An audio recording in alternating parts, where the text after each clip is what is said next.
நீங்க Instagram, TikTok திறக்கும்போது அந்த நோட்டிஃபிகேஷன் சின்னம் எப்பவும் சிவப்பா இருக்கிறதா கவனிச்சிருக்கீங்களா? அது ஆக்சிடென்ட் இல்ல. அந்த நிறம் ஆஃப்ல வேற எங்கும் பயன்படுத்த மாட்டாங்க. ஏன்னா, சிவப்பு நிறத்துக்கு நம்ம மூளை டெங்கர், செக் நவ் அப்படின்னு ரியாக்ட் ஆகுது. பதார்த்தம் சைக்காலஜில ப்ரூவ் ஆனது. மற்றொரு ட்ரிக், நீங்க சில நாட்கள் ஆப் யூஸ் பண்ணாம இருந்துட்டு திரும்ப வரும்போது ட்விட்டர் அல்லது எக்ஸ் திடீர்னு உங்களுக்கு ரொம்ப நோட்டிஃபிகேஷன் காட்டும். யாரோ உங்களை மிஸ் பண்ற மாதிரி. அது ரீகேப்சர் நோட்டிஃபிகேஷன் உங்கள ஆப்புக்கு திரும்ப இழுக்கிற ட்ராப். இது எல்லாம் ஒரு ரேண்டம் இல்ல.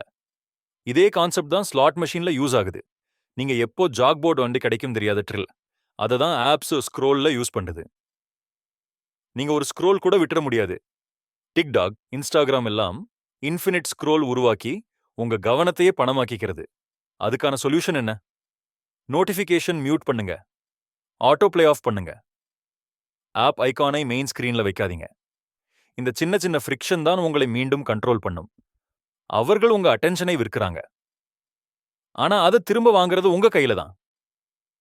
உங்களுக்கு இத பத்தி இன்னும் தெரிஞ்சுக்கணும் ஆர்வம் இருந்தா, ஒரு 5 நிமிஷம் ஃபுல் வீடியோ சேனல்ல ஃபிலானோன்லே இதே டாபிக்ல இருக்கு. கண்டிப்பா பாருங்க. இந்த வீடியோ பிடிச்சிருந்தா கண்டிப்பா ஒரு லைக் போடுங்க. சேனலுக்கு சப்ஸ்கிரைப் பண்ணுங்க. இல்லனா நாளைக்கு நான் போடுற வீடியோவை நீங்க மிஸ் பண்ணுவீங்க.